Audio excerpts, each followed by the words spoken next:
the terminology Hmm. and how important that is. And one Yeah. of the things that I remember you saying something a little bit earlier Yeah, when we just first want to, met. well, I'm just saying some people sort of interchangeably use the word memorabilia Americana or Americana. combine the two and just say black Americana memorabilia or Hmm. whatever. So I just want to make sort of some clarity in terms of, what collectibles are Hmm. and maintaining. So a collector in this sense, for Americana, okay, not memorabilia, as it were. Okay. Um, and so those are cartoon characters or some fictitious, frivolous, it could be memorabilia, Donald Duck memorabilia. I could be collecting Ronald McDonald memorabilia, Hmm. like that. Okay, so these versus Rosa Parks, that's not memorabilia. That's a historical figure, Right. that's important. These are people that have lived. So if I'm doing if my collection consists of Josephine Baker, like Yes. that. That's not Josephine Baker memorabilia. It's part of the American history, Yes. So that's the way we're seeing it. So it's Americana and Americana to try to denote history, American history, significant parts of American history, which at this point in time, uh, there's efforts to erase that history, you Right. know, and it's important for us to have that knowledge and share that knowledge. Yes. No, Mm. and that's a really good clarification in terms of that, because I think, you know, I mean, all of this right here, and for myself included, I wasn't born here in this country, and Mhm. I didn't study American history, So where are you from? and I was born in the UK. I was UK. born in Yeah. Harrow, Middlesex, England, but England. then I grew up in South America. My parents are Guyanese, Yeah. and I spent 13 years there. Then I came to the United States, Okay. and so I came here when I was just about 17 plus turning 18. 18. Oh, so you And really did not grow up in the yeah, I really did not in grow the up. I came here in old 1987. in American you culture know per se. so everything always felt new Yeah. and different, and Yeah. everything here, even for me right now, this is an education. Yeah. And so I may ask some questions that might seem trivial in some ways, but to me, Mm. and to a lot of people that might be listening to this, like from the Caribbean and so forth, this is an education to them, Yeah. right? So nothing's really very that trivial in that Mm. sense. So you know tell me a little bit about the man himself. Were you born and raised in New York? No, Washington D.C. Washington, Mm. D.C. Yeah. And until the age of? No, I came here when I was 20. Yeah, but I'm just saying Oh, you came here as an the adult. adult. As an Yeah. adult. Yeah. Yeah. Okay. So So, just came here to go to school actually. yeah, Just so I'm from Washington. Washington. What was your family dynamic like? How many siblings? The two brothers, was three of us, mom, dad, family, Okay. always cohesive. I don't have one of those usual stories of mom, dad, so we're Right. very connected, very close So knit you had a good family. family life, you would Yeah, say, excellent. and Yeah, an excellent family life, yeah, and that's good. You don't yeah. always hear that, and Mm. that's great. Um, um, what kind of influence? What did your parents do? My mother's a nurse. My father's a postal worker. Postal worker. Well, he was a postal supervisor actually, but yeah. Okay. But they worked their way up. In other words, these are just Okay. the American dream, the American story, family, So they spent more of their yeah, time in the civil service type of occupation. occupations. Yeah, Yeah, both of them from the South. My from the mother's south. from Louisiana. My Hmm. father was from Virginia, Hmm. Danville, Virginia. So they both came to Washington, kind of in that same vein in the 40s. In the 40s. Looking for jobs, seeking a better life. My father started initially working at a tailoring uh, during the time when men wore suits, Okay. tailored suits or So this whatever. is, yeah. And so he was working. He was a valet in the tailoring shop at a hotel. It Okay. was typical for men to send their suits down to get mended or dry cleaned or whatever. You never Hmm. went anywhere without. You see those old movies from the 40s and 50s. Everybody always had on a tie, always had on a suit, always had on a hat. Like that. So those things had to be maintained. And he was in a hotel, so he was there working in the hotel, doing that, providing that service, for the valet shop, and then returning them in suits back to their room in Right. time for them to go out. My mother was an elevator operator at that hotel, so that's where they met. Okay. Back in the day, as they say, so in Washington. So that's how they got started. Interesting. It's funny you said that because, like in the '80s, when when I was living in South America, Guyana, we didn't go to the supermarket. I mean, to the mall necessarily to buy trousers, right? Right. We bought Fabric, fabric, and and you take it somebody to the made it. tailor, and they'll Yeah, tailor make your trousers. You know what I yeah, mean? And I was just thinking about that because I was talking to Alfredo Versace on his stuff, and I was like, yeah, I remember when we did that, and I haven't had a tailor made anything for the longest. right. You go to the supermarket, go to Nordstrom now, and they got your measurements and they keep all that stuff, and that's about as close as you can get to anything tailor. You know what I Right. mean? But yeah, the times have changed. I know this younger generation, they don't know about that as much, No, because that's but not not the even culture. my generation. I mean, Yeah, tailor made or custom made custom clothing. made. Yeah, Like that. No, that's something very specific, yeah, and it's costly. For it someone who's is. for skill, the skill, someone who has skill for doing that. But yeah, and more so not necessarily for men. For tailoring, it's a little Right, bit different. But for dressmaking for women, right, I would be more familiar with finding the neighborhood dressmaker right. or a seamstress, as they would call them, whatnot, Mm, to make something for them because they're a particular size or they have an event that they're going to and they need someone to design and make something for them for a special occasion or whatever. So women would be more familiar with that. So it's just more currently, still doing that right. than men in terms of tailoring. Yeah. Yeah. No, no, absolutely. So obviously, well, not obviously, but you went into the fashion world, right? You went into designing and things.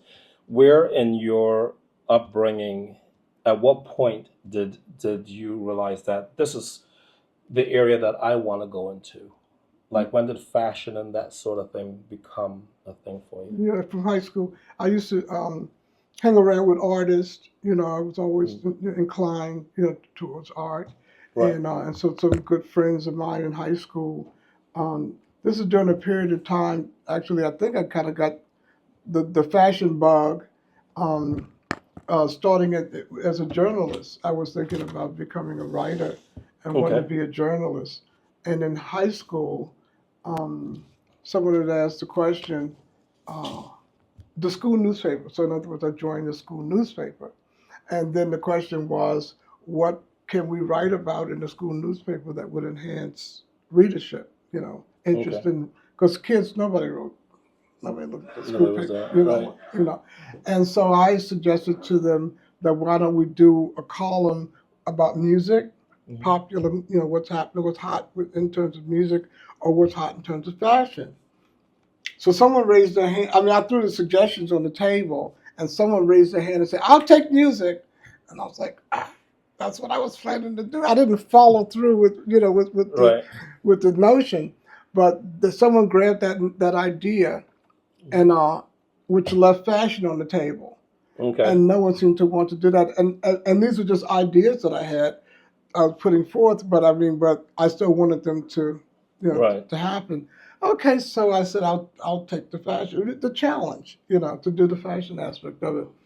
Um, I at that time knew nothing about fashion. I mean, I knew what I liked to wear, and I knew what Mhm. other people were wearing around me or whatever in the community, because that's Right. where you start. But a young lady who was there, a student, was doing sketching and into fashion, so her name was Lynn, and I'm Leonard. And she said, "Okay, fine.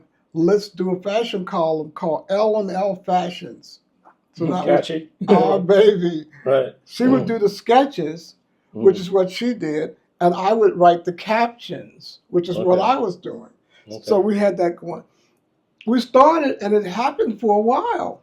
It was Hmm. it was our venture that we were doing, and you know, so I had to study Mm. what a bit about fashion and fashion a commentary, Okay. So I could write the captions to describe what she had sketched. Um, so in my research of trying to learn what to write or some of the fashion terms, the Right. terminology, and whatever, I really took an interest. It was giving you an education at the same time. Yeah. And fashion and journalism combined. Yeah.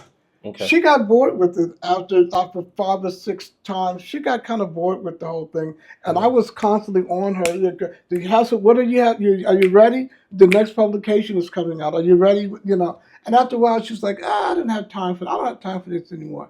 Well, that would bring about the death of my fabulous idea, and which I just didn't want to let go of. So I started taking her sketches from the previous scene and putting on the window out of just desperation, right? And put on the window and traced over it and changed this a little bit and changed that a little bit and got something different for my article. That's all. Just for the article.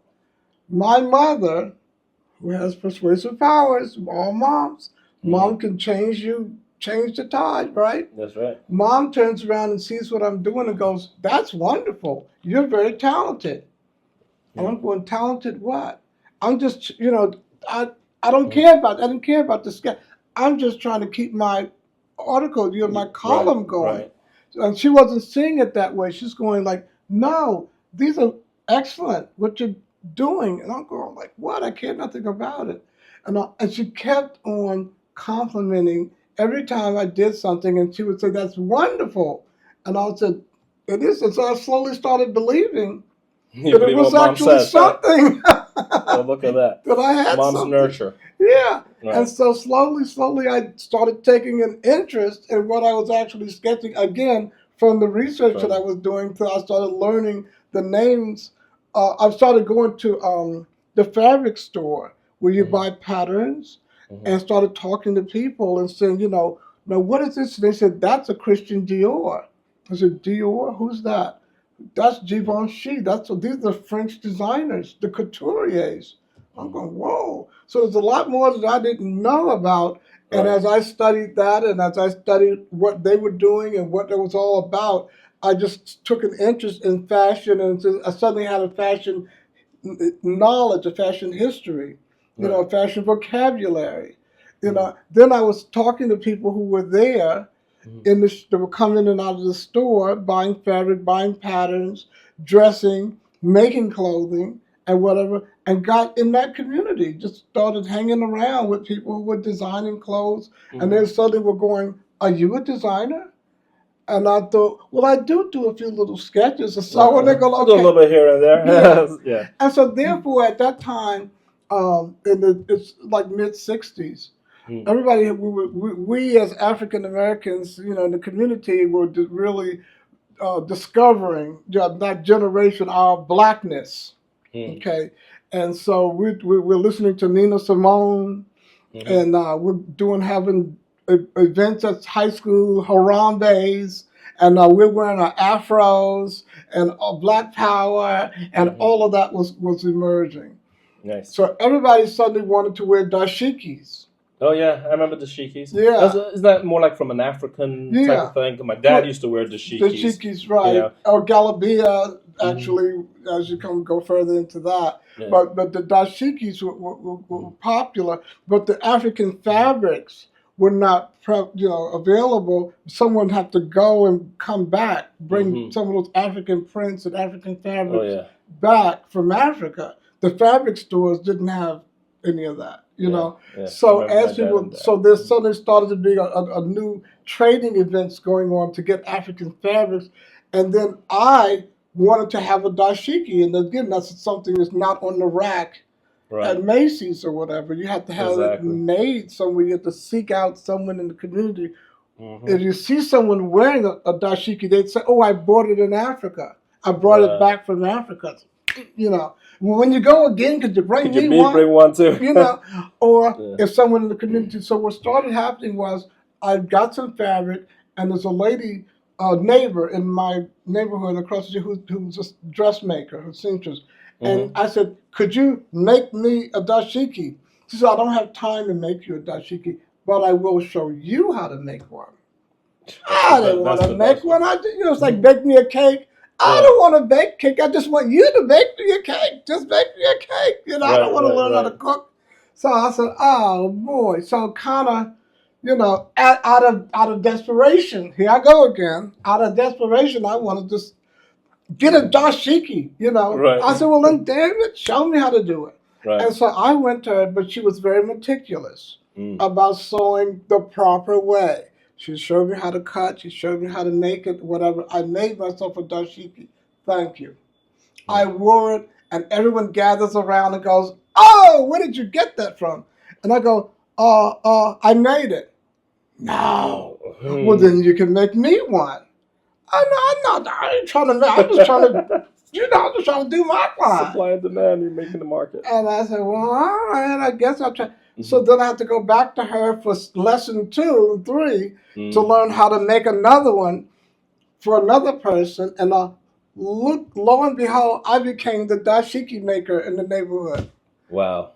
So that led me into the fashion. Into the fashion Because at that point what I'm a designing, unusual way, sketching. yeah, of coming into it. That's Yeah. a neat story. That's pretty interesting. Yeah.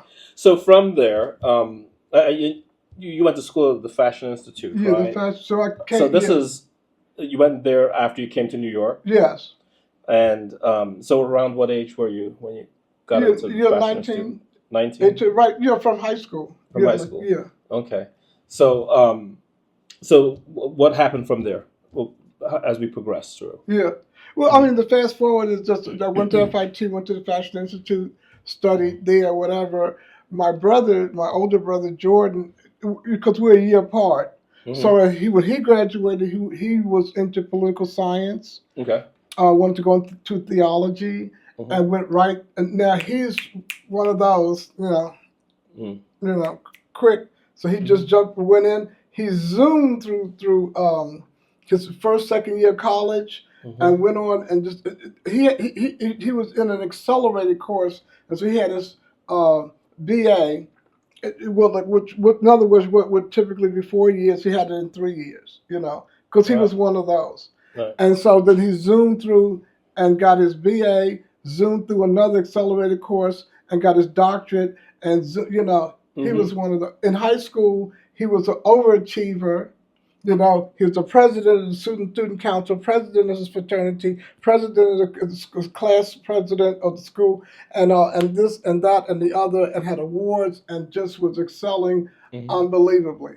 Well, that's the shadow that I'm standing in. So a year later, my father, with all the pride and all of the glory that my father was experiencing, and he goes, and now you.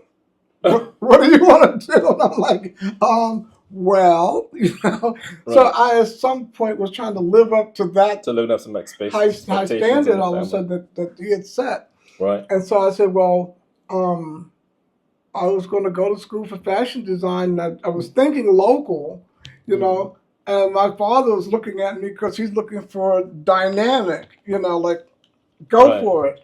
And so it was nowhere in my mind, New York was like on the moon, because we live within a 6-block radius of where you're from, saying growing up, so to expand and to imagine, from Washington, the next town from Washington was going to be Baltimore, from Baltimore, Philly, like spanning out. So that's about as far as my mind and, had traveled, not that far. But New York, anywhere in the world, basically, you say New York, people go, whoa, New York, You can't go to New York. People that are well seasoned, have to think about the challenge of going to New York, But that's where the fashion college was. So my father really was all about aim high, talk to me, aim high, let's do it. What is the best, So I applied to 2 or 3 fashion colleges, here in New York, and I was accepted to the Fashion Institute. So I was accepted. So they packed me up, and pushed me on out, brought me here. Let's do it. Right. So I completed my. It was a 2-year college at that time. You get associates and whatever. And the week of graduation, my father said, "What's next?" And I go, The week of graduation. yeah, you're coming out of there. What are you planning to do? And I said, well, I guess I'm going to look for a job. But my brother had excelled. Like I told you, he went on to graduated, went to college, got his degree. So my father's going for the high. At the moment that you're getting your education, Right. go for your high degree, for your highest degree. Right. While you're getting it, and then once you're there and you got all your sheepskins, you're ready to rock out. So he's going like, let's keep going. Right.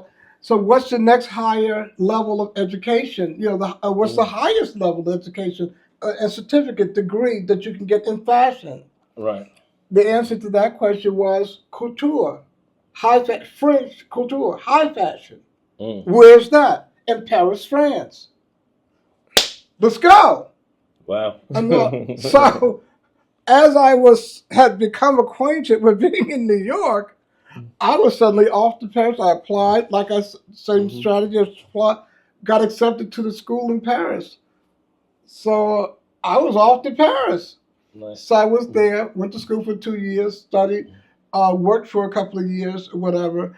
And then it wasn't all that because, kind of the downside in many cases for us as African Americans is you get there and then you slowly come face to face with prejudice, with the slowdown. Right.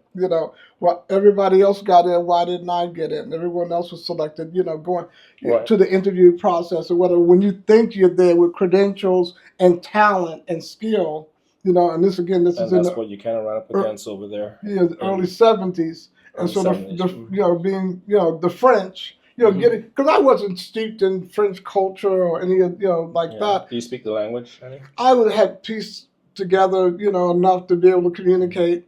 And how many, was there a large community of non-Caucasian individuals there, from other ethnicities, I could almost say none. None, to be honest with you. So it was you. Yeah, and none in my travels, as I would go. And if so, I'm just saying it in certain cases, because I was interviewing, so there were none at my school, and at best in France, in Paris, if you would meet someone, it would be an African. Right. Africans, and so there's still a little dynamic there between African and African American. Okay. African and African American. Okay. Versus socially, socially, culturally, for you to meet someone and just it's still a person that's foreign to you, and however, that's how I got along and how I had developed, and was able to have some sense of home and sense of community because I met a couple of Africans who embraced me. Right. And I was young, and they just a woman that I met whose husband was a diplomat, from Ghana. And so they were there, and so she was there with the family, and she saw that I was just green as corn and just totally. That you needed some help. Naive. And they took me under their wing and helped me find a place to stay and whatever. And that was a blessing, real blessing, for me at the time.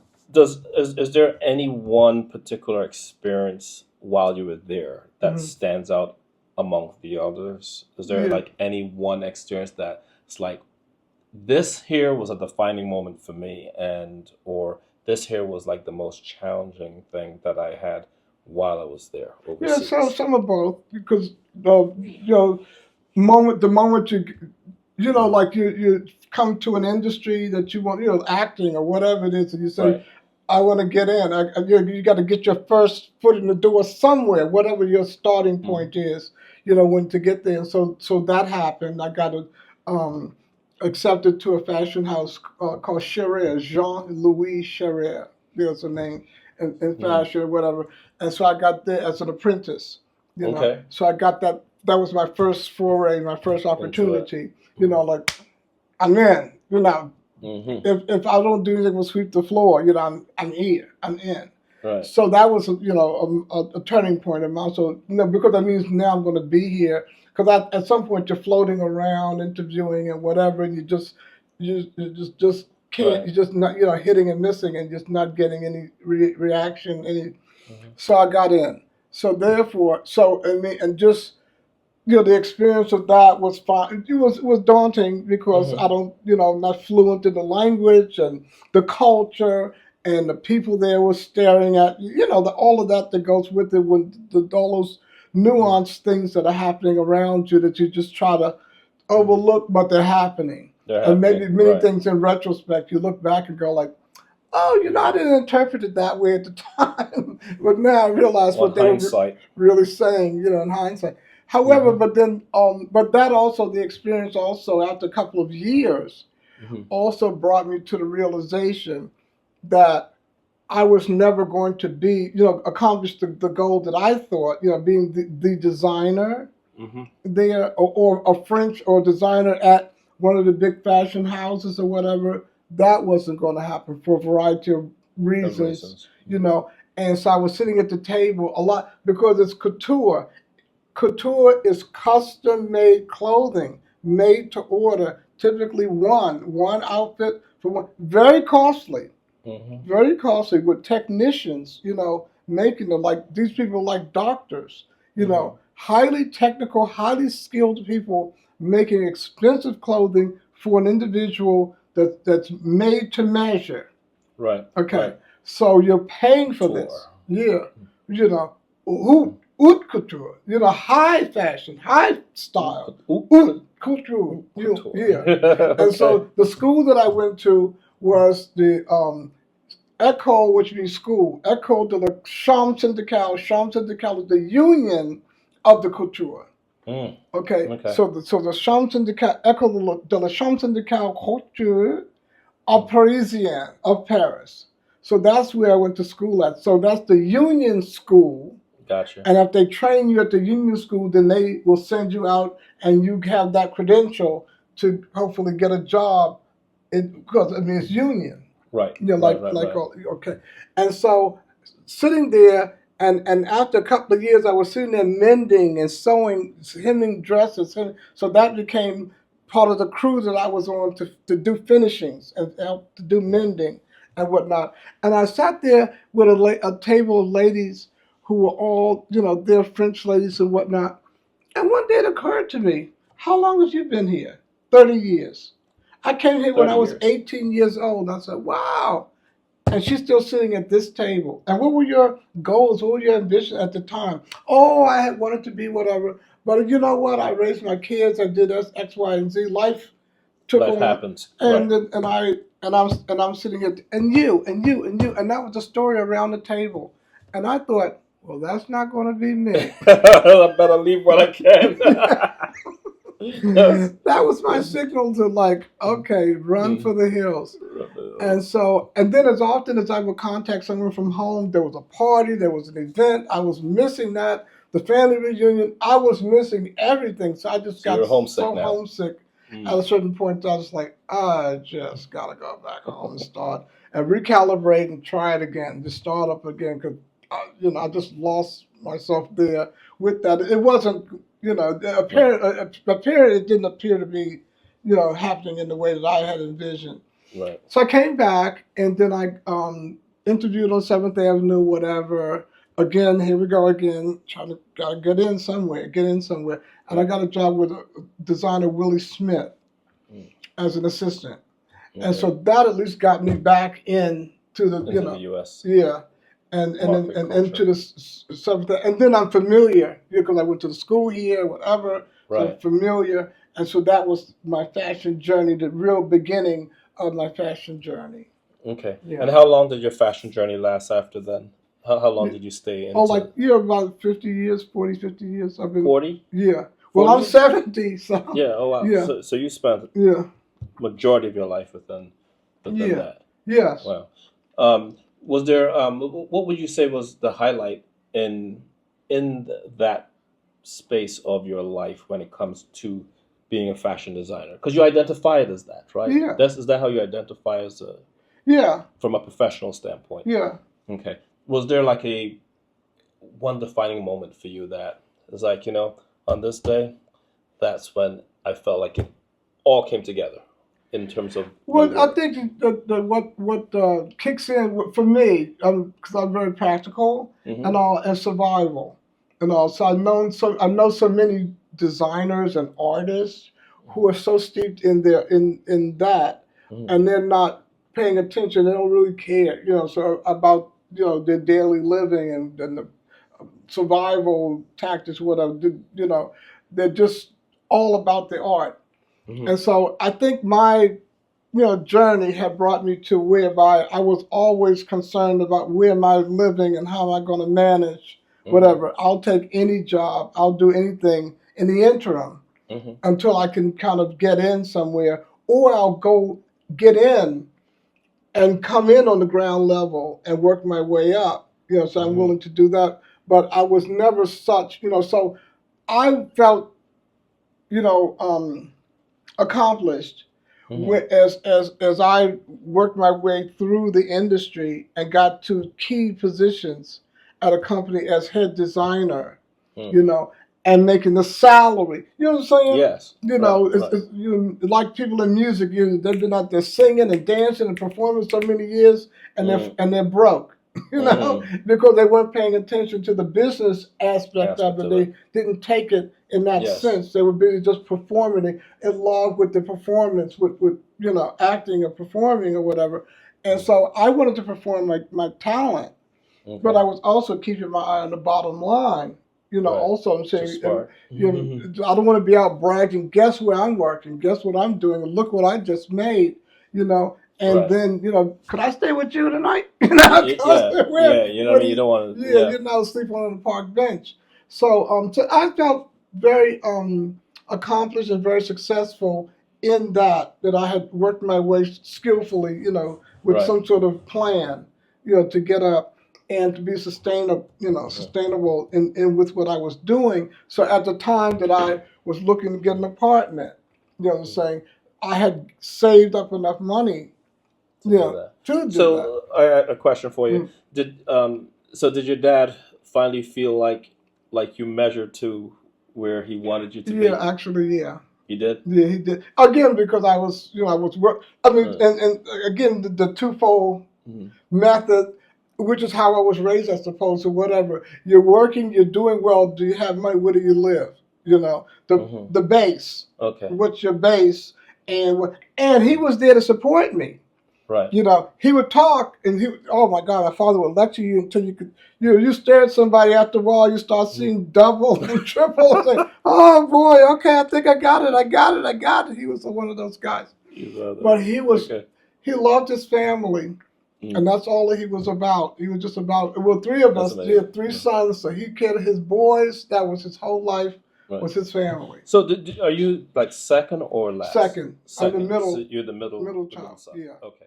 Life change over for you, and you decide that you're going to become the this connoisseur of a collector of all of this Americana stuff. Like when did that take place Yeah. in your life? Well, it's just a hobby. Collecting is just a hobby. It's just Came as not a start as a hobby. hobby. So it's not a Okay. avocation. So it's What just was your first piece? yeah. Was it a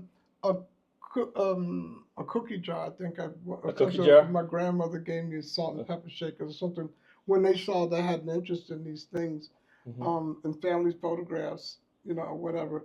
But it's sort of just to segue into that from fashion. Mm-hmm. So it wasn't just a stop here and start doing this now. It Right. wasn't There was like a transition. it wasn't. So I'm just saying. So I've all along, Mm-hmm. because again, my livelihood, was designing clothing and being Yes. steeped in fashion, and from there I started doing fashion show productions because I learned doing fashion shows. You make all these clothes, Mm-hmm. and the models wear them, and Mm-hmm. then you bring them home, and now what do you do with them? Right. Right. Unless you sell them to somebody, So I got off that wagon, and I Mm-hmm. got into on the other side of the table and started doing fashion production, fashion Okay. show production, Okay. featuring designers and all, and doing showcasing. Right. Okay, so that's where I got into production, Right. that way. So that was, a pivot. Mm-hmm. I was still working, designing, Right. and then at some point, I had a small studio apartment where I was living, but I was endeavoring to have a larger place, Mm-hmm. apartment. and I was saving up to that end, and so I ended up buying an apartment, getting a place, a larger place. I was Mm-hmm. happy with that. Now that I suddenly have a place, and a friend, that I was talking with one weekend was collecting in an office where I was working, and these guys were collecting dishes, and they had certain things they were going. This idea of going to on the weekends, we go to the flea markets on the weekend and Mm-hmm. look for unique furniture and antique pieces. And Mm-hmm. I didn't know anything about all of that. But I did know I suddenly have a place now that I want to do embellishments or whatever. So I saw an article on television. I had just gotten started buying some pictures and started getting some pieces of furniture and trying to formulate how I'm going to embellish, how I'm going to decorate my apartment. I saw an article on TV that indicated that people, real estate people, and this was about maids Mm-hmm. who come and clean houses, and they work for an agency, and they said typically they would get a set of keys and go to someone's apartment, and the person was not at home. Mm-hmm. Okay, the client was not there, and they would come in and clean the apartment and go, or the house and go. Mm-hmm. But when they walked through the house, they could tell the ethnicity of the owner of the house based on how the house was decorated. And so they said the only people that they typically could not ever guess was African Americans, because African Americans didn't embellish, their homes and decorate their homes with items and artifacts and pictures and whatever that reflected African American lifestyle, culture. Culture.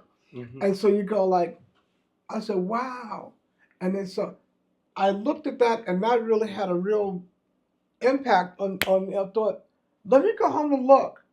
So then I had Donald Duck here and Cinderella there and this and that and flowers and all kinds of, Mm-hmm. y'all got to go. I have to have, my house has to reflect African American culture. And the minute you walk through this door, you got to know who lives here.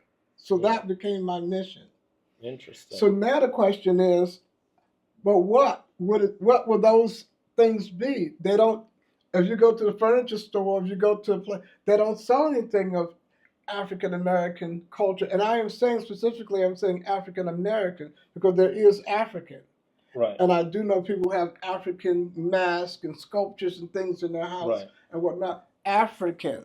But what is what would one have that's reflective of African American? African American Okay, specific. history, culture, whatever, tell me. I didn't know. So now that's where I'm off to learn that. And then I started asking questions and trying to inquire, and paintings, for instance, or sculptures, for instance, or furniture, or fabric, colors, what? Mm-hmm. Now I'm an artist, Mm-hmm. and so I'm there in the fashion world, and I know African uh, inspired fashion, Mm-hmm. but that's African, the dashiki.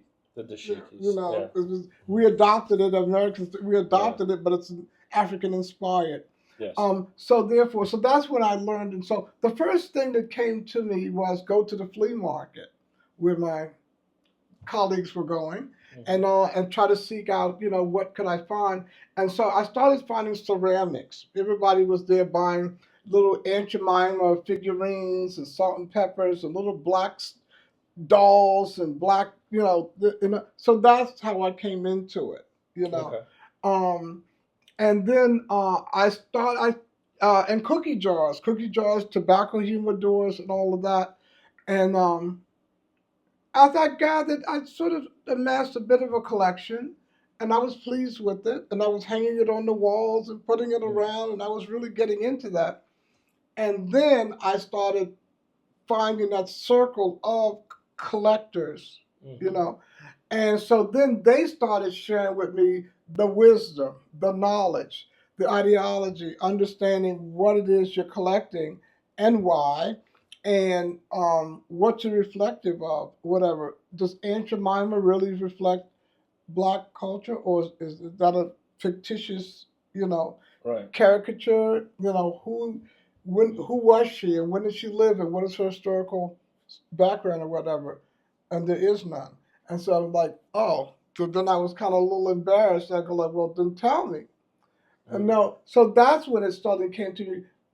African American historical figures and actuality, people that actually lived, and the civil rights movement, and Malcolm X, and Huey Newton, and all these historical figures. And if you want to have a collection, a significant, a meaningful collection, Right. of value, whatever, then you would have you follow Martin Luther King and have various items reflective of his life and events and have Right.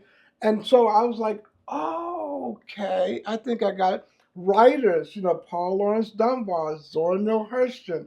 I was introduced to all of these new, I didn't know historical figures, but it's actual people in the life and slavery. The lives, slave narratives. Right. You know, Did you find all of that when you realized that this new space is opening up in it with a different kind of meaning than just collecting something? Did it feel overwhelming? No, Because not there's so much of overwhelming. It's it. enlightening. It's enlightening, and it's a sense of pride. It's a whole new moment.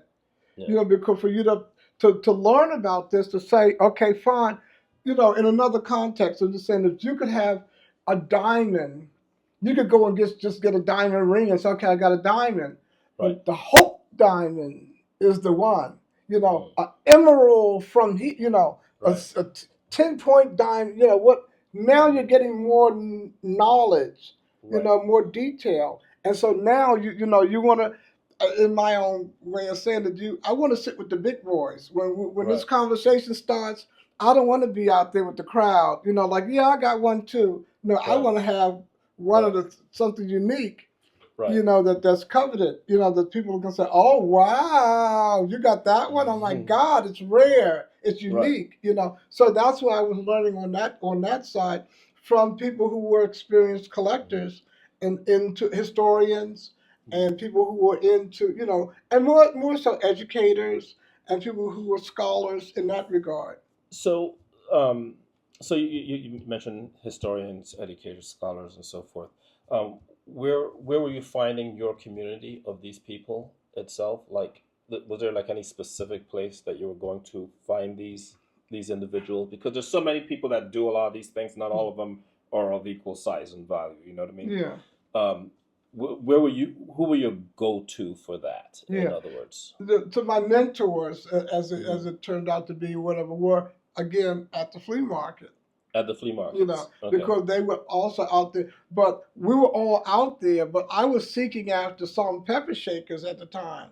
They were Right. seeking after historical books, historical Okay. manuscripts, photographs, and whatever, reflective of African African American American culture. culture and whatever. So as I started meeting and greeting, conversing with people, and they would, and we were both digging through the same bin, and I'm thinking, look what I found. And they were going, that's okay, that's great, but look at this, Mm. and I go, well, why is that important? So slowly I Mm-hmm. started learning, and they started to share with me and educate me on what was the things that I was passing over Right. of value, of significance, to us, Mm-hmm. that I was passing over because I didn't know. Right. So then as I was gaining that, then I started sharing that with other people as well, how Mm-hmm. important it is for you to go home now and look within your family, look in the attic, look in the basement, look in the garage, and find those old photographs of grandparents and great grandparents if they exist, Mm-hmm. and items, grandpa's pipe, and all Mm-hmm. kinds of things or whatever artifacts. Um, I discovered that my uncle was a ball player in the Negro League, and he still had his uniform, his baseball uniform hanging up in the closet, been hanging there for 50 years. I'm Wow. like, wow, So Mm-hmm. these are just treasures Right. that have meaning, significance to us, Yes. And what ultimately happens is that as we gain the knowledge Mm-hmm. of our ancestors and our heroes and sheroes, in the diaspora, as they say, whatever. Mhm. But people who were our pioneers, who brought us, whose shoulders we're standing on. Okay, Mhm. as we learn about them, um, and to find items and artifacts or whatever that reflect their life, their journey, and to collect that. So that's where the collecting thing comes in, because Mhm. as you learn names of certain people and obscure Mhm. names, that people don't know about, to bring them to life, to bring them, Right. into to view, and educate a new generation about,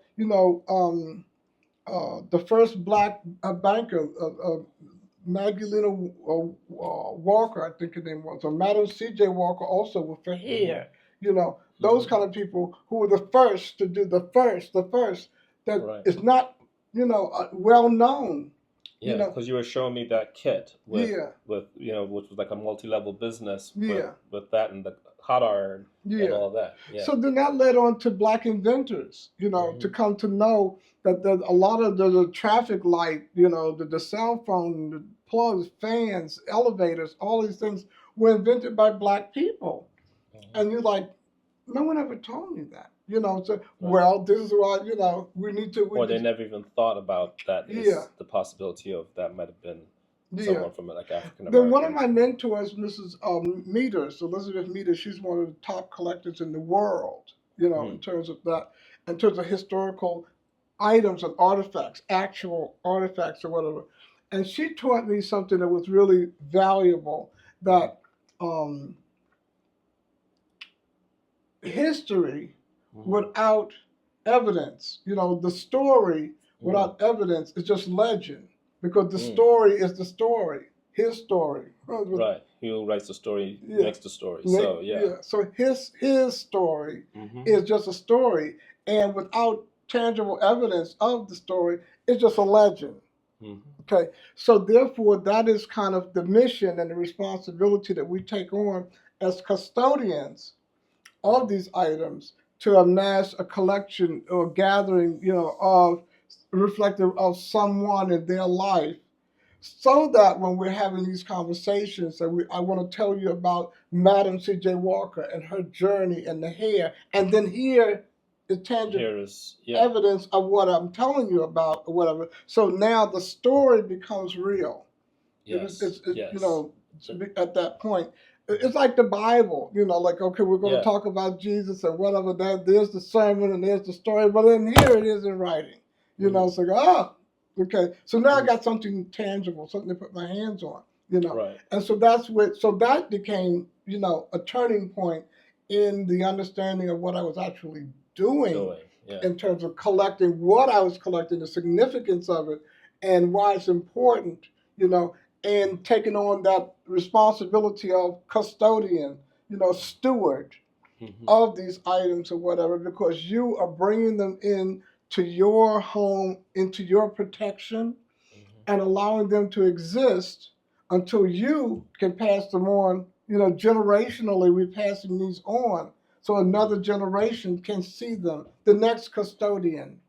Mhm. So it's like the ministry. They say you can't choose to be a minister. God has to choose you. God chooses Mhm. his ministers or whatever. So I feel like this collecting Bob, the collecting responsibility was chosen me Chosen you. to have the responsibility of being, you know, um, a steward for a Mhm. period of time, a custodian gather these things and give them safe haven, Right. so that I could hold on to them for a period of time And until then it's time pass to it on to pass the them another on to the generation. next generation of collectors who will have them, and again share them and have tangible evidence, especially at this time Mhm. when the administration is trying to cancel out a And lot get of rid of a lot of American history. American Yes. history, black, Which is sad. Which is yeah, very sad yeah, because I think about the younger generation coming behind, and depending on how far and how much gets removed from schools and there's not enough of us around telling these stories, and that's one of the reasons when Matt mentioned you and about this, I was like, no, absolutely, I would love to this yeah, because because yes, there's history being lost, and here's history that you're collecting. And I would Yeah. like to share with you one thing that's really, I think, particularly, I don't know, problematic maybe for me at the time was because I teach fashion at the Fashion Institute, teach fashion, um, it's a department called EOP, Educational Opportunities Hmm. Programs, and they're geared towards helping the students to bridge from high school to college. Hmm. So many of our minority students are challenged in different ways than others, Hmm. as far as getting out of high school, getting in. And so it's a program, that's there to try to speak to them and, and enhance their skills, so that they can be prepared for the college exam or whatever to get in to an art school, because that's what this is, an art school. Right. Um, and I tell you, in a particular class session one time, we were all talking, and one of the young men that was there said, the students, um, he was trying to relate to a performer, someone that was big back in the day that my grandma talks about. Hmm. And this guy sang and danced, and he was really big, and he's talking to the other students like, help me, somebody. He was this guy that used to sing. He was really big back in the day. And everybody's going, one name, another name, another name. Usher and so on. No, oh no, back in the day. And I'm thinking, is he talking about Jackie Wilson? He says, Grandma. I said, well, maybe he's talking about Marvin Gaye or Jackie Wilson. Maybe he's talking, and I'm going back. He kept saying back. Back, And I'm further going back. like Louis Armstrong or something. Yeah, You know, yeah. And they were all challenged. Everybody was challenged to come up with the name from back in the day. He was talking about Michael Jackson. That's not that far back. Okay. All right. Well, for him, maybe. Yeah. This is the Michael Jackson. Yeah. He was talking about Michael Jackson. He was talking. Okay. That's the name. And when I finally started throwing out names or whatever, and then I stopped going back and started coming forward a little bit, and so I was saying, well, who could he be? Prince? Michael Jackson. Yeah, there you go, Michael Jackson. That's who it was. And they still didn't know. The crowd still thought, oh, Yeah. I think I heard of him before. I think I heard of him before. Wow. It's another Yeah. generation. Yeah. It's like even with like some like James Brown or something like that. Yeah, the Temptations or the somebody, Temptations and, that I feel that I say we grew up with. you grew up with, and they're so iconic. But then Yeah. then the other generation's like, who? Yeah. Never heard of. You can't miss. This is a generation, Yeah. and they only knew Beyonce and whoever was currently generational thing. in front of and there you go. So I'm just saying. So imagine if I'm there and people are 2 generations ahead of me and they're going, we don't know. Imagine me talking about Martin Luther King, Mm-hmm. or some of these historical civil rights historical people, from way back, Right. 50 years ago, 100 years ago, they were like, whoa. I mean, these kids didn't even know about 9/11. I was like, during 9/11, and they all went, okay, hold it, stop. I wasn't born then. Right. And do you know, I related to that because my grandmother used to try to tell me about Pearl Harbor. Right. And Okay. yeah. And I would say, Grandma, I get it. And then on D-Day, oh, you know what used to happen on D-Day? And I'll go, no. No. You never heard of D-Day? No. I said, Grandma, that's before I was born. I don't know. Right. And so I related. You got to be empathetic to that. Yeah. Yeah. Yeah. So that's so that's what I'm saying. So it's our responsibility to learn, to know these things, to know these stories, and share that with our children and the next generation, so this can go forward, especially at this critical time. Yes. Where they can't grow up not knowing, because there's no one to carry the torch. You know what I'm saying? So we have to know and give that significance and value at a time when they're learning about Taylor Swift. Well, we have to contrast that information, not exclude, and that's where a lot of people get lost in this. It's not exclusionary. It's not about me telling you about Zora Neale Hurston when you show me your book, and I'm going to show you my book. And it's not, to say, put your book down, this is the only book that's important. No. Including to realize, okay, I know about what you're telling me about in popular culture, but you don't know that this person was there also. Right. Okay? Right. Include this. When you tell the story, when you show, when you're doing anything or whatever, I want to see one, if only one. I want to see my face Mm-hmm. in there. I'm just saying, so don't sit at a table and organize and plan something and, and just not for any particular reason, you just don't realize there's no Asians, there's no African Americans, there's no black people, no brown people, there's nobody here. When you look at biblical stories about, they do these the story of Jesus, the story of Noah, the story everybody's white, and you go like, Now back in the day of the pharaohs in Egypt, the pharaoh, Elizabeth Taylor, was she? Did they look like Richard Burton? Right. I don't Richard think Burton. so. In the south of Africa, Egypt is in Africa, was in Africa then, is now. I don't think that the African people looked like that. So there's some kind of historical disconnect, and then Big time. people who are actors from back in that time also will tell you, that they would hire white people and darken their skin, Blackface. the blackface, Blackface. and not totally blackface. I mean, blackface is what that was, in the vaudevillian theater, or whatever. But I'm saying, but a lot of the Ten Commandments, these really, blockbuster movies at the time, they would use Tarzan. They would have, they would hire white people and put dark makeup on them to make them look like the Africans.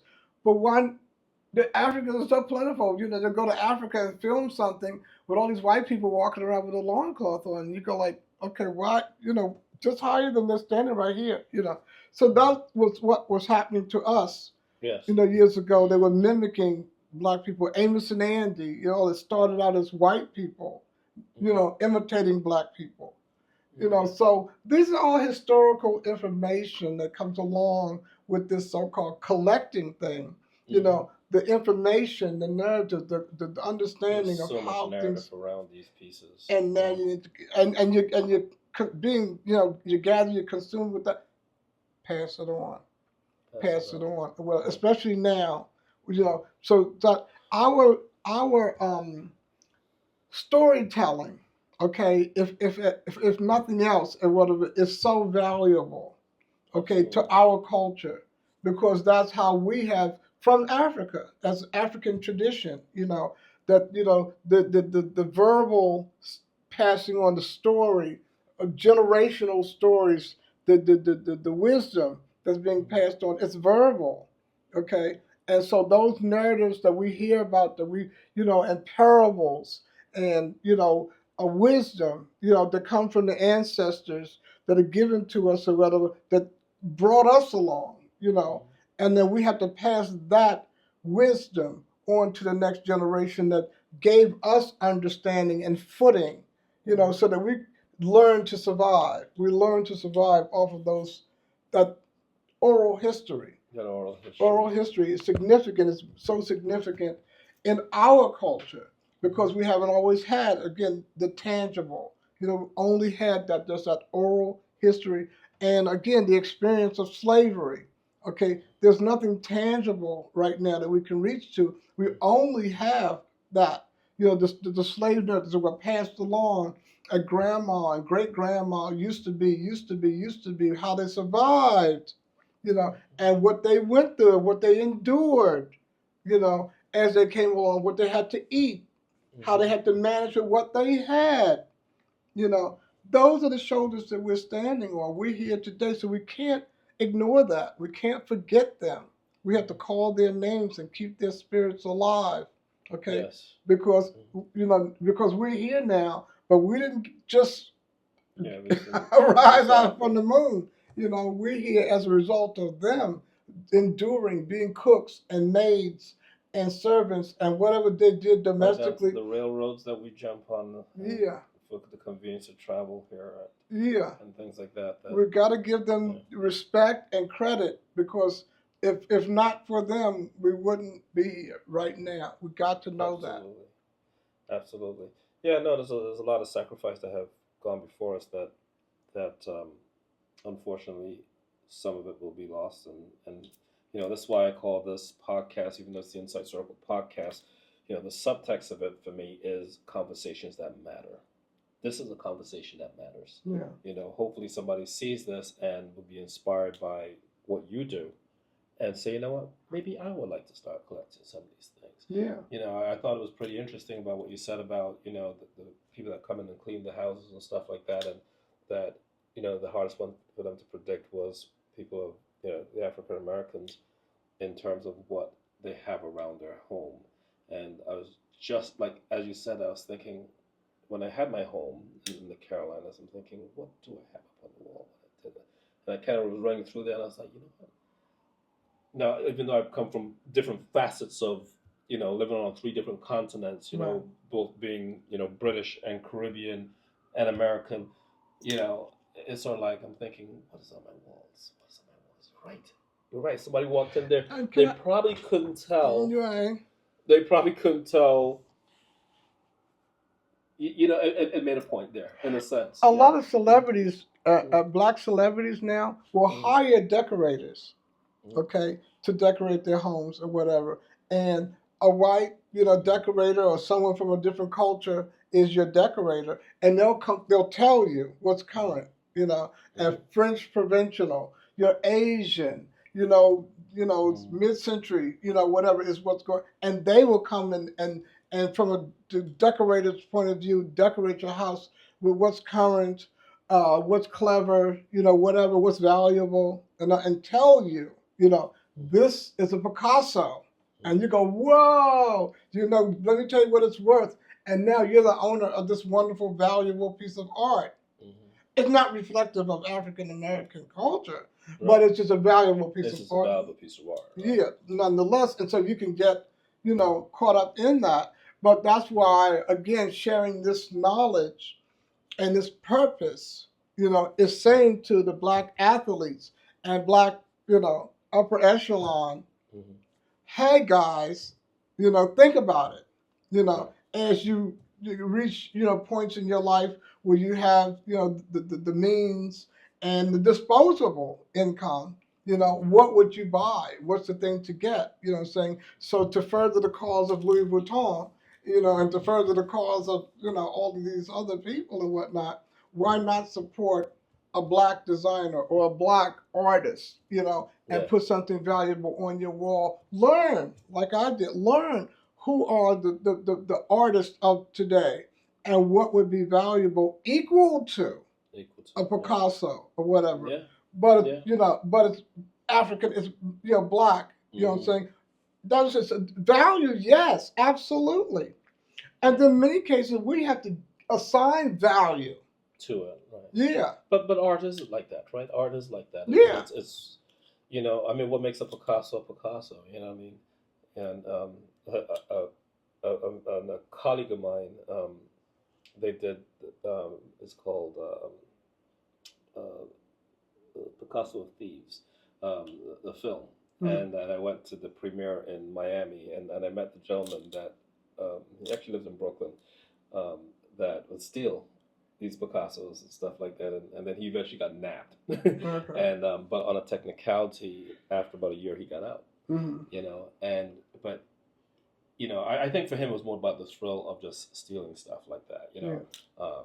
He'll come in a place like this and look around, and and then he used to do the painting and stuff like that for these places, and then they will come in and he will replace it with an exact replica of it, so he'll have one created and replace it, so you won't even know that your piece is gone,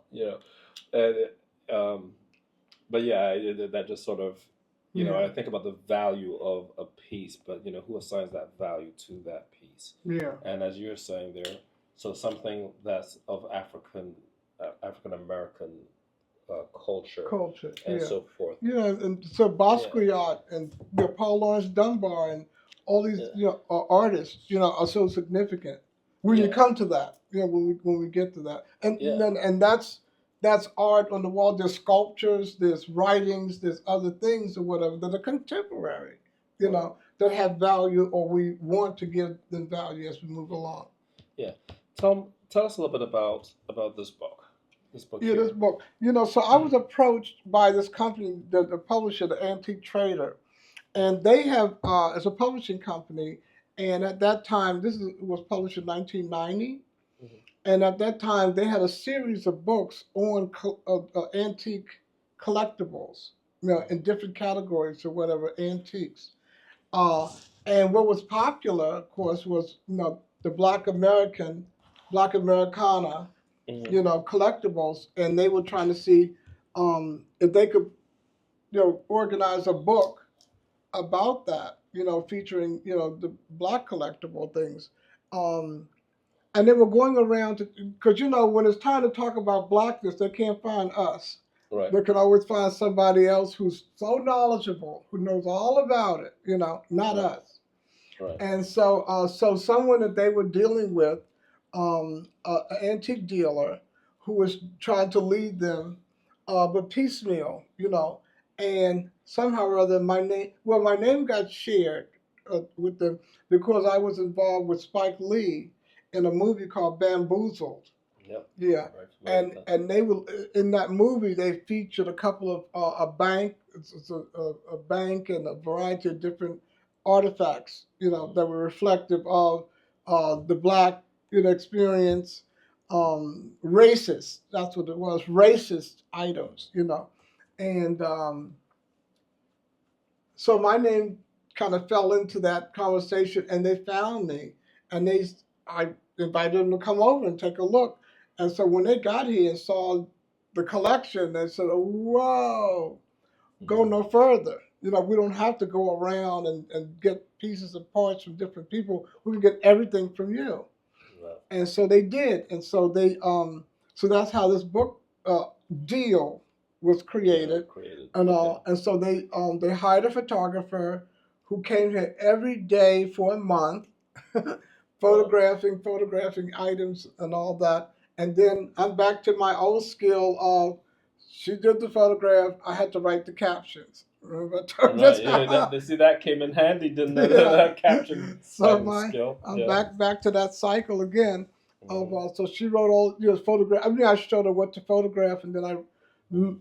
wrote it, all of the captions and the value, Right. perceived value of all the things. So Perceived therefore value. the book is a price guide. Okay. Yeah. And how would you go about like assigning a value to a particular piece, like Yeah, market value. market value? At the time, Hmm. which in many cases things have increased, Hmm. in value or whatever. But at that time, Hmm. eBay had just started, Okay. as a source, Right. and the flea markets, and Right. we used to have antique shows Hmm. around or whatever. So these items were in, there in terms of, items that people were coming searching for, like that. Now this has become popular, Hmm. you know. So yeah, so that so now you know what the going price was for items as you want may become, and that's what this book was about: awareness, Hmm. sharing with whomever was Right. interested in this topic or in this area, to see items that they had never seen before and realize, oh boy, I want to get one of those. You can't go and buy these at Macy's. You have to Exactly. find them, To find them.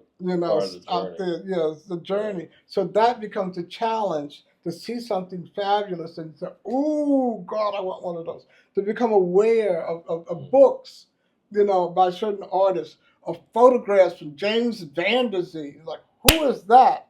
He Hmm. photographed Harlem in the 20s. Wow! And to see all these wonderful photographs, you go like, "Oh, I want some." Because now you've gotten this new Right. knowledge, and now you want to know, is there a book about it? I want to know more. I want to see more and obtain some valuable items or whatnot from someone historical that was significant. You know what I'm saying? And Yes. so that's the difference between the Americana and And just being memorabilia. memorabilia. No, Right. that's not memorabilia. This is not, it's just not trivial like Right. that. You know what I'm Right. saying? This is collectibles that have meaning, that's Americana. significant to a people. You know what I'm saying? So one day, one of my collectors said, she was holding up on Antique Roadshow, Mm.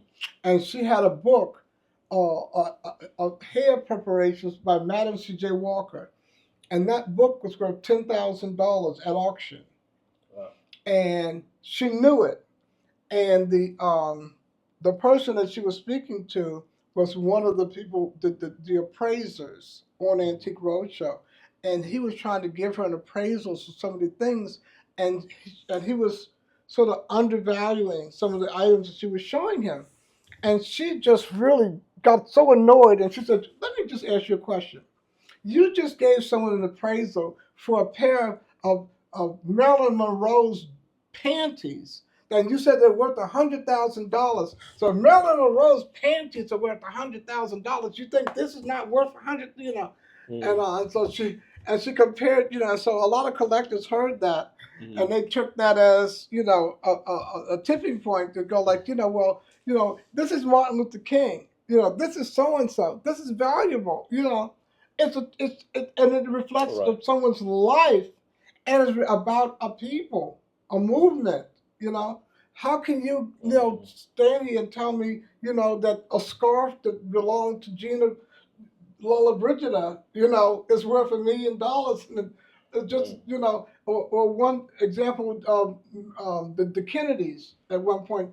John F. Kennedy had given his wife Jackie Kennedy a string of pearls, but to have that string of pearls there dangling, and someone made the comment, if I took this string of pearls and dropped it into a box of pearls, could you pull it back out? No. There's nothing to identify these pearls as From being, another, you know what I'm right. saying?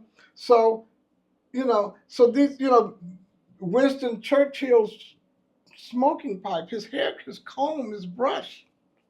It's a brush. What is it? So I'm just saying, so a lot of times value is determined like that because how can you have provenance, okay, for an item to let me know that these shoes were worn by George Washington? They're just shoes. I can't, autographs, autograph collecting. How can I authenticate an autograph? Couldn't you take a tracing and get close? Or like you said, the guy that used to reproduce, original art and replace the Picasso's thing. People are doing this every day. So there's a certain level of knowledge that you really have to acquire, so you can authenticate what you have as you're speaking to people, because there's a lot of reproduction. There's a lot of money to be made. Yeah. On these things. A lot of reproductions are out there, and so that was part of the book, the mission of the book, to show people the authentic, real one, and some of the earmarkings on something, so you could know if you have something authentic or a reproduction. Yeah. Yeah, important. Yeah. I sit down here and looking at Rosa Parks on there. When I came here the first time, I was walking out and I looked. I didn't recognize her right off the bat, like just in my head. And then you're like, "It's Rosa Parks." Yeah. It's like, of course, it's Rosa Parks. Yeah. That is Rosa Parks, right? And I'm just thinking here, like, if you had grandchildren or my grandson or somebody came through here and they saw that, but there's such a narrative behind who Rosa Parks was and what she went through, what she represented, and the sacrifices that she made, so that we didn't have to endure that today. There's narrative around all these pieces. That makes history. That's the history right there. That is important because then that could be easily lost, or they will never even have known about it. Maybe. Right. And so, it's like I look around and there's so much in here, so much, and I'll capture some of these pieces again. I have from the last time, but I'll just catch some. If you had, I know we're going to talk a little bit about the cereal boxes, because we were talking about that, and I know that that's a passion part for you that's coming up. If someone said, Larry, I'm gonna let you keep 5 pieces of things, just 5, only 5, right? Does anything come to the top of your mind and say, you know what, that piece, that piece, that piece, that piece? The answer is no. The answer would be But no. I'll make up an answer. Okay. But the real answer is no. The real answer is no. Okay. So I'm just being And honest. tell me, I'm more interested in the real answer, as Yeah. in, why would it be no? Because everything is near and dear. Everything has a story, the journey. How did I get that? Where did I find it? What did I go through to obtain that, or whatever? And so I have a watermelon framed picture right here, and it was given to me by a dear friend, a designer, Bill Smith. He was a jewelry designer, an award-winning jewelry designer. You know, back in the '90s, and I had just gotten this apartment, and he had a bit of a collection, you know, and but he has unique pieces, you know, and that was one of them. And he said that everyone that ever came to his apartment, to his home, always looked at this unique item that he had and were like, "Wow, that is so great, so splendid." And so he knew. I didn't know. He knew that he had cancer, Mm. and he was battling that at the time, and he was kind of coming to an ending point. Mm. He knew. I didn't know. And on a particular night, he called and said, "Are you home? I'm coming over." And I said, "Okay." He lived in walking distance from here. And he walked over and he had something under his arm. It was raining that night. So this is something specific, intentional, if you can understand what I'm saying. And he had this thing under his arm. And I said, "What is it?" He came and said, "Don't say, I want you to have this." And I knew what it was, and I knew what significance it had for him. You know, it's like one of his most cherished pieces. And he said, "But I want you to have it." And I said, "Okay." And I didn't know. Well, my walls were practically bare then because I had just gotten, moved in. He said, "I want you to put it there." And so he and I together, I got a nail and a hammer, and we mounted, and it's been there ever since. So that's the story. And I have so many similar stories about how I found something, I negotiated for it, I waited, I didn't get it the first time, it rebounded, or whatever. So many of these wonderful stories about how I obtained all of these things. And that's why I go back to the custodian aspect, just being a steward, that these things sort of come to you because you have given your life, you're determined, you're willing to share your life and your space to accommodate these items, okay, so that they can survive to get to the next generation. So I guess as a custodian, I've agreed that I will share my space with them. A friend criticized me one time and said, "You're not living here, they are." You've got all of this stuff here and all this is, they're living here, you're not it's their apartment. Right. And I go, "Well, okay, if that's true, then there it is." There it is. So one piece, again, and I take that question back to people and say, "Okay, you have 3 kids. Which one of your children would you select?" Yeah. Just no parent could imagine, saying, if I just had to choose one of my kids, which you can't.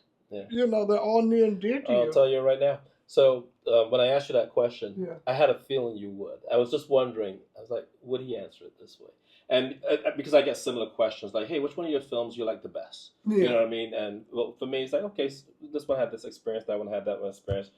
But it's kind of like your kids. You know what I mean? It's like, which one of your kids you keep? No, I'm gonna keep them all, or I'll give them all, or I'll keep them all. Yeah. And I figured that it might go that way, but I was just wondering because sometimes someone's like, "Hey, no, I had this one piece, and this had blah blah blah." So it's like an obligation to ask that, Yeah. But I had a feeling because of how you connect to your material, and listen to your story and so forth, that would probably be it. Yeah. But so tell us a little bit about the cereal boxes. Like when I was here the last time, we were looking at some of the cereal boxes, and you have this new mission of what you're doing. Yeah. Tell us a little bit about that, and how can someone out here that might be listening to this interview help in that journey in any way? Yeah. Yeah. Oh, the help. Well, yeah, that would be lovely. So I wanted to contribute, to that. But in any case, my friend Gloria Lara Terrell, she's deceased now. Her son, she's a collector, and Right. one of my mentors actually at the time, in my early journey of becoming a collector. And her son Kwame was there, and she didn't want him fooling around with any of her valuable artifacts, as kids, would do. So she wanted to give him something that he could collect so that he would have a focus and not be searching around at her stuff. So one day, Ken Griffey was on a cover of a cereal box that he was eating the cereal. And Ken Griffey was signing autographs at the stadium that week or whatever. So she took her son to the stadium, and Ken Griffey signed his box. Now her son has sickle cell, and so she was part of the sickle cell organization of mothers who had children with sickle cell, all of that. And but Ken Griffey embraced her son, Kwame, among other kids, and all of that. And they were standing there, and there was a photograph of him with Ken Griffey with, the cereal box where he had autographed. So now suddenly Kwame's a collector, and he started, collecting cereal boxes. So I was trying to help him. I started taking notice, if I would see cereal boxes with somebody black on the cover, I would grab it and save a few of them. The next time I saw him, I would hand it to him, and he would go. So he suddenly had this. Well, the fact that I was searching for some cereal boxes to give to him, I started keeping a few of them myself. So, well, wait a minute, this is Muhammad Ali. Wait a minute, let me. So slowly, I started collecting the cereal boxes and keeping them for myself, because he at some point, as kids, he went on to the next thing.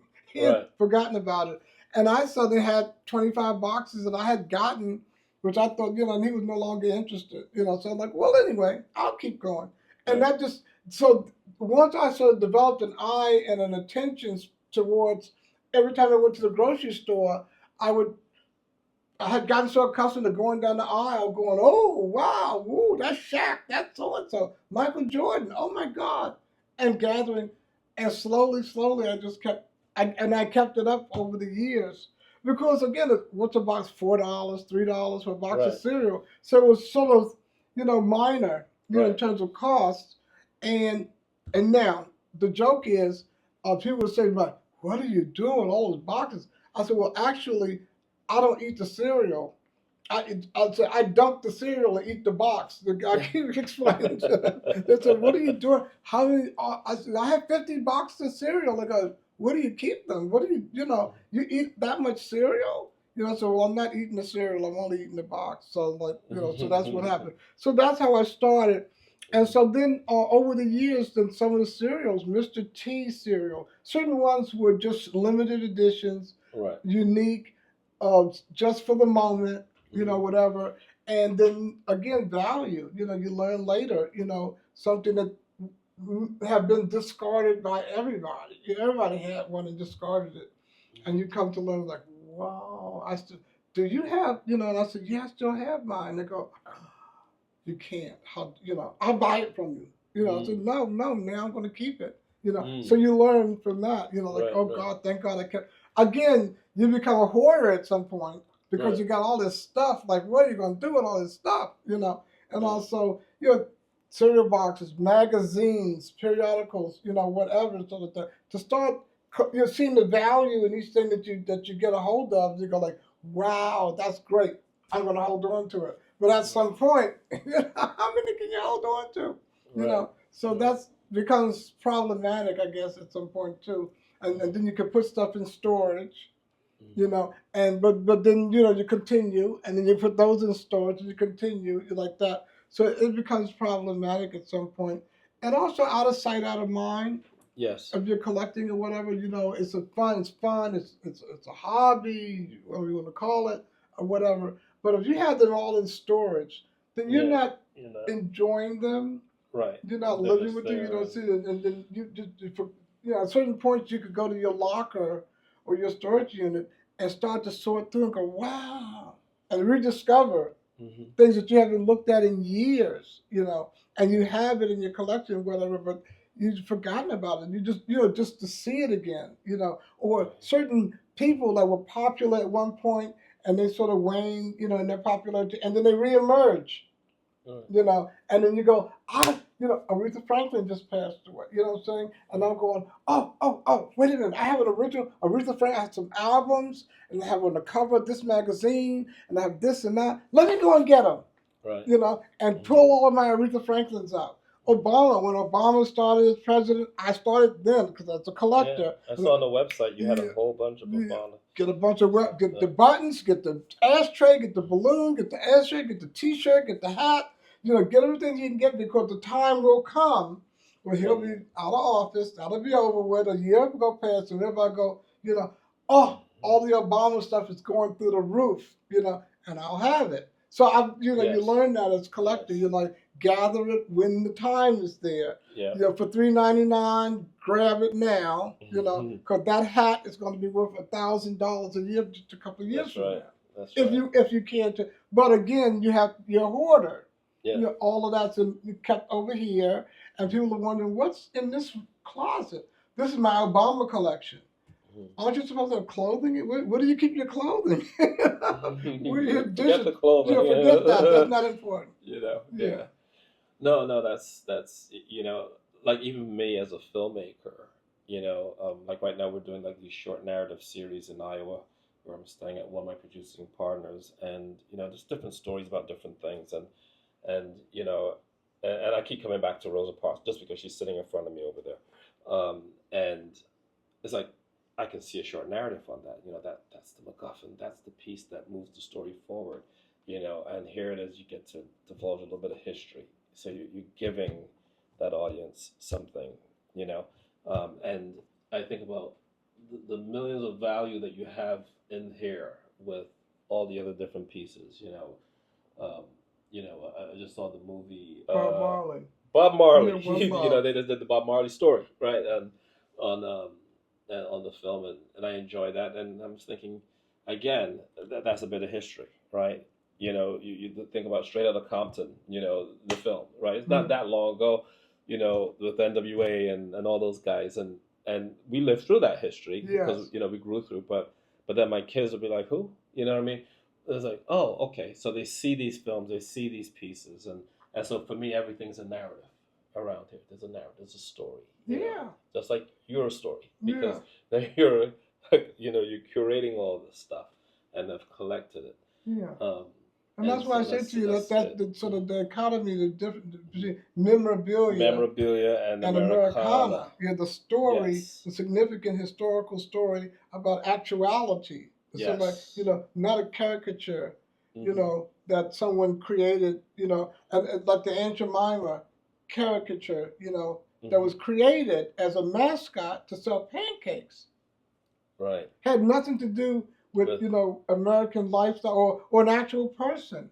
Right. You know what I'm saying? Right.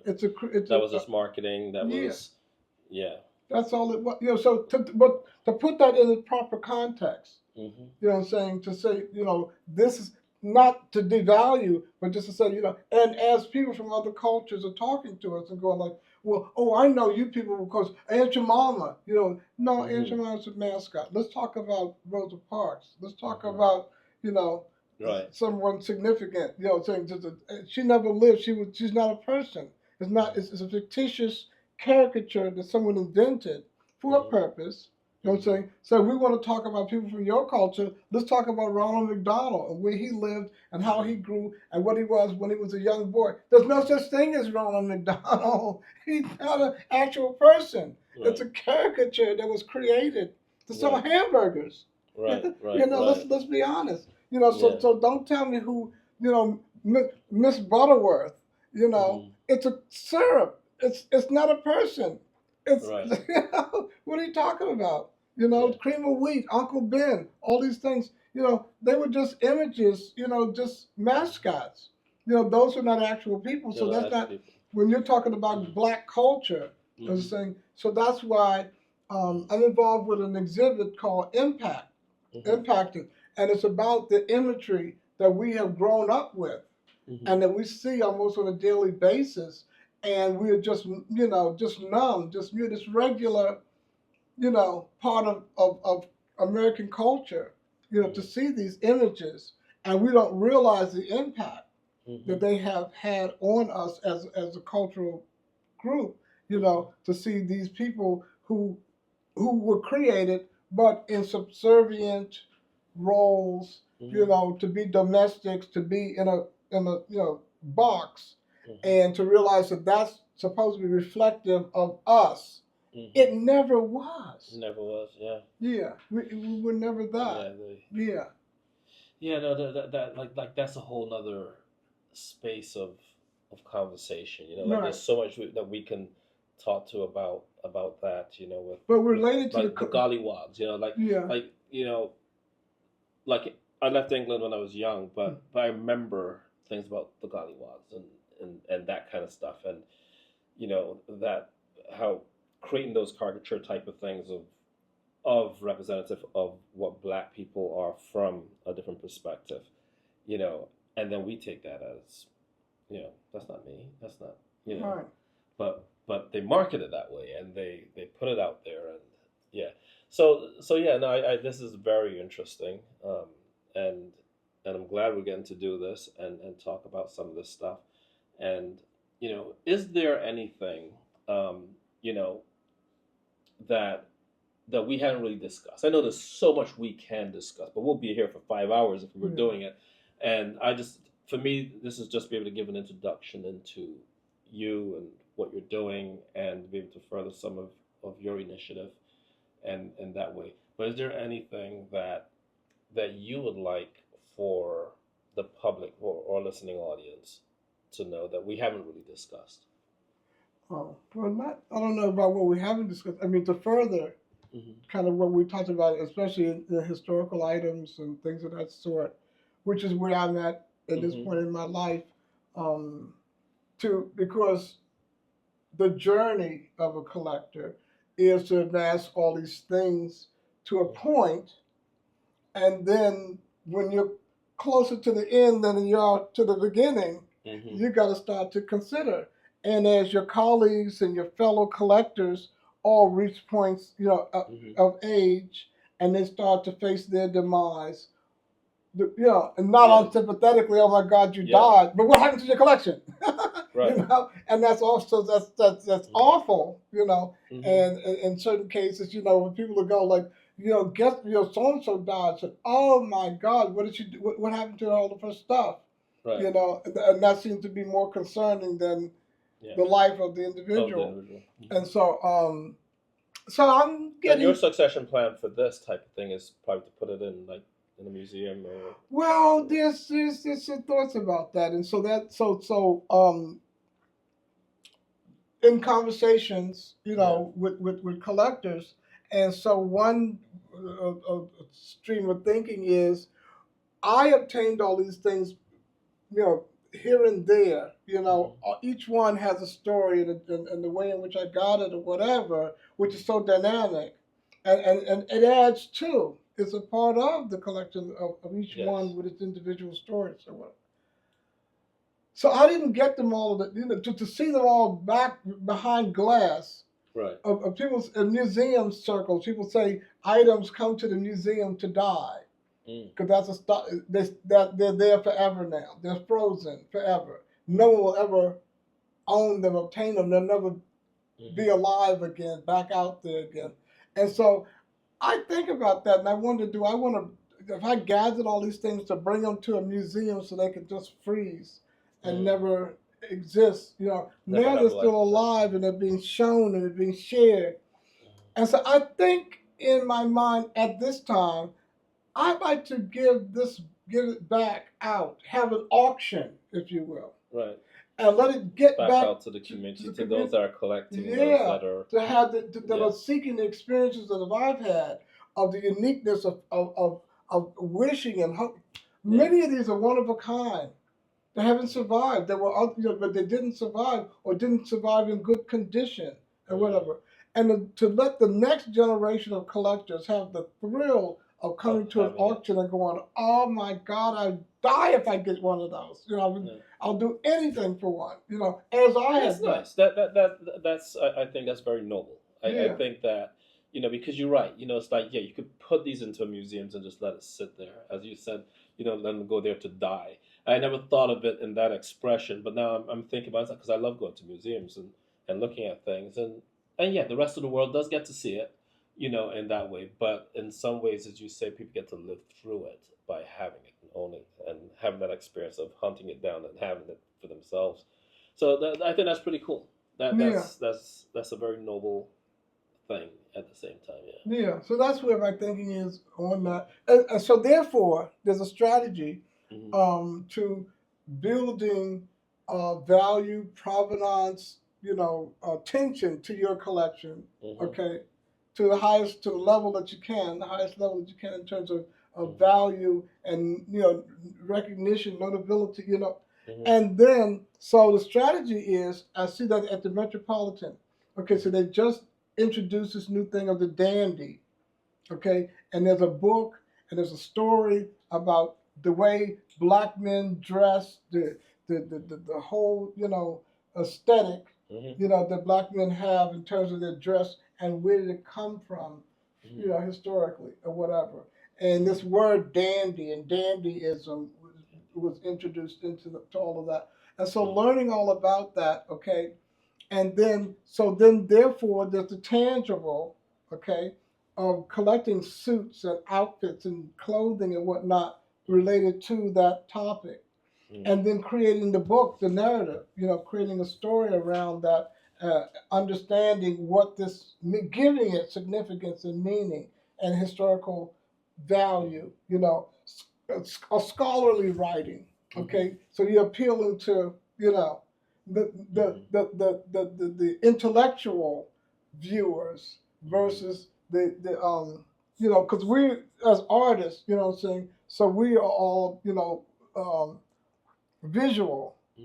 learners, Yes. but they're intellectuals who the visual doesn't have such meaning. They gotta Yeah. read it, they gotta see Hmm. something, and so you have to appeal to To both. both.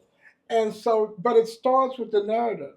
Hmm. Because, I could show you Muhammad Ali, in the visual context, and say, okay, I have this sculpture, this photograph, I have all this information, all this, his early days, the Cassius Clay Hmm. into the Ali, and I can do a visual journey and show you, okay? Hmm.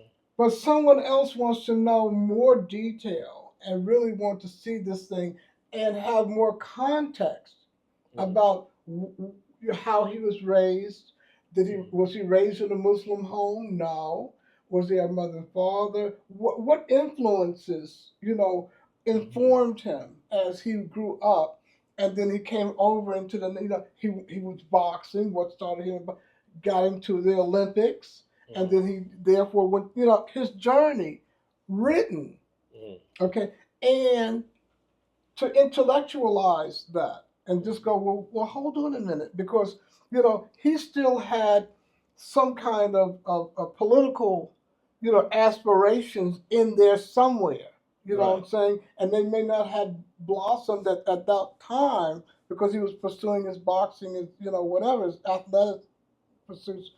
but he still had some political, you know, vision and Hmm. understanding, and he was absorbing that. He wasn't mute to what was going on around him at the Right. time, whatever, and he was able to verbalize that, and he did. He was combative, as he rose up with Howard Cosell or whatever, and he would say things, he would step aside. He got on Johnny Carson one night, and he was, combative, but he was knowledgeable. He Hmm. wasn't just saying things as a joke. You know what I'm saying? He realized his position and he realized his platform that he could speak from.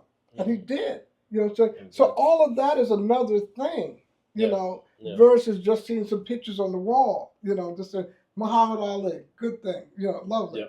So I want to therefore, with my cereal boxes, for instance, and ultimately my collection, create the story first. That's the strategy at the Create the museum stories first. that they have decided to curate this new exhibit.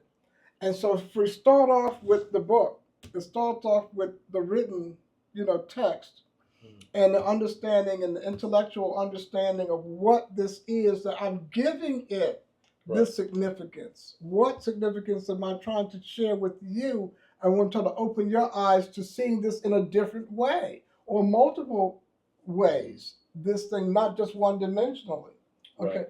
And then once you get that, now I'm wanting to share with you the tangibles and let you realize what you read in the book and see these items in the ways that I've directed you to.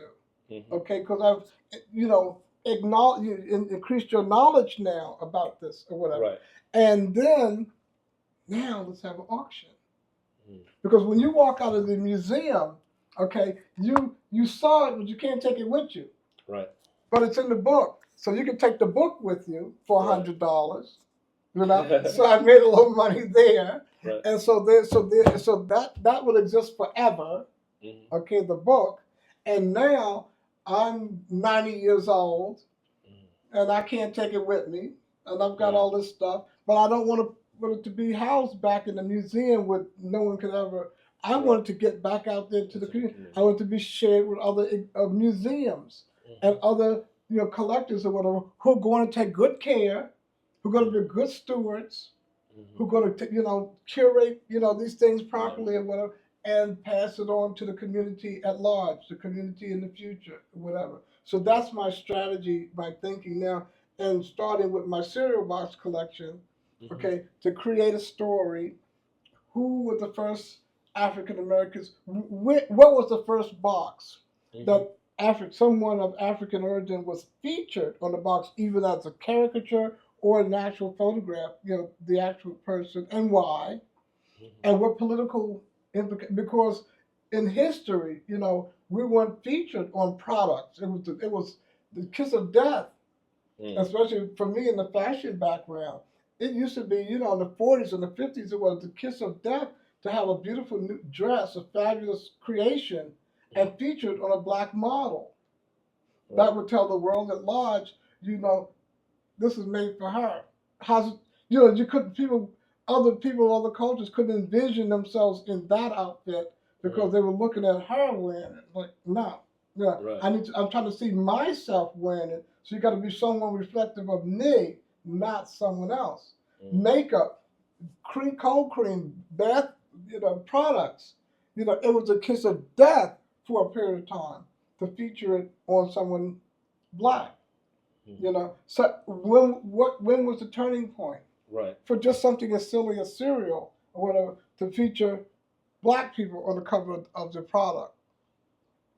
Actual, not caricatures, not mascots created, but actual people, black people on the product. Like how you have the Vanessa Williams. On that box. On Kellogg's, you know what I'm saying? But Michael Jordan, so were Wheaties, Breakfast of Champions. There were a million champions, they started in the 20s, turn of the century. So at what point down through the years, at what date, what point? So it wasn't until 1936 that they decided to take a chance and put the very popular, very famous Jesse Owens on Wheaties and a sketch, not a photograph, because they weren't doing photographs at the time. But they were having a whole box of Babe Ruth and, all these guys who were, what about Jackie Robinson? Was he ever on a Wheaties box? No. It was too dangerous. They were like, no, our product comes first. No. We love him, we admire him, he's great, but no. And so that's what, so that's where that's in the book, that's the written, that's the information that we need to know intellectually. When did this happen? Not just, I don't want to just put up a display of just so you come and see, like, oh my God, look at this one, look at that one. That's fun or whatever, and go home with no more knowledge than you came with. Right. So that's our mission, and that's our responsibility. Yes.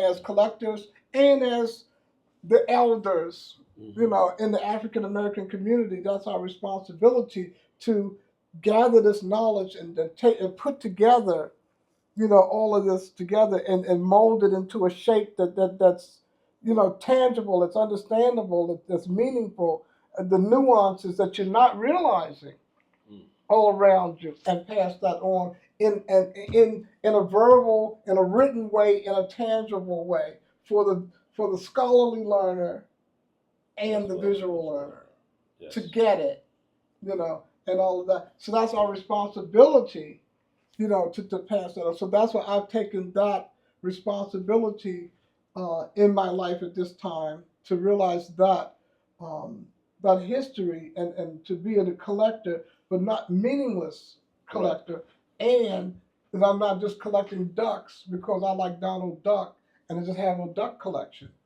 I collect elephants, so here's my elephant collection. And what can you say about elephants? I like elephants. I just collect elephants. Where's the significance and the ultimate meaning? Yeah. Yeah. No, absolutely, absolutely. And like I said, I think it's wonderful what you're doing, and I'm hoping that the people that see this, that it would inspire others to do the same thing and come out and get involved and get your book and get into that. And it's like, hey, I'm going to collect my first piece, and because this speaks to me. And I see what Leonard's doing, with it, and that's how we preserve history. Yeah. And because my nephew collects sneakers. He's in this whole sneaker thing. He got a closet full of sneakers in the box, never been worn. If you come near that box, an alarm will go off. If you come near the closet, you can't even open the door. These are so valuable. It's like, oh my God, they're all being kept in pristine order in the box or whatever like that. And that's his prize and joy. Is and some of them cost a couple of $100 or whatever. These sneakers that he wouldn't dare wear. It's, oh my God, And so, and then what is that? What do we have to pass on in that? What narrative? But that's theirs. That's theirs, right? Yeah, and some of it is pop culture, and some of it is for that era. Maybe the stories around that for them. You know what I mean? Right. So as you said before, it's like, you got to be inclusive, right? And I thought that was an important point that you made when you were talking about showing the book, like I have my book from the stuff in the past, and we also have yours too. You know what I mean? So we're not negating, right, in that sense. And I thought that's an important point to me. Yeah. Well, thank you so much for doing this. This was, I've learned a lot of stuff. Yeah. And my creative mind is going in a million different ways when I listen to you and me more, I guess, from a storytelling perspective. And I'm like, I can see a lot of little stories around some of these things that you have. And